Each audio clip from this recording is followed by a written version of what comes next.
अस्सलाम वालेकुम जी। बई इत्थे जे कोई बंदा बमार हो जे तो हर आने वाला बंदा डॉक्टर बन जाएगा। कोई ना कोई उन्होंने नुस्खा कोई मशवरा जरूर दे के जाएगा।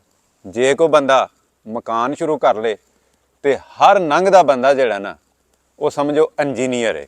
उन्हें कोई ना कोई उत्थे नुक्स कढ़ के थले कर लो, इतों यह नहीं सही, इतों यह नहीं सही, यानी कोई ना कोई इंजीनियरिंग वहा के जानी है।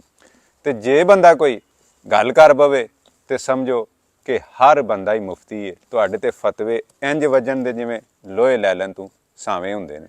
राती एक बंदे दा मैं पता लैन गया तो मैं क्या की मामला होया। उन्हें कहा जी मामला की होना है, लक की दर्द नहीं सी जाती तो एक तुहाडे वर्गा भाई आया सी, उन्हें एक नुस्खा दसिया, वो नुस्खा खादा तो गुरदियां ते असर कर गया तो हुण नाल गुरदियां दा भी मसला बन गया।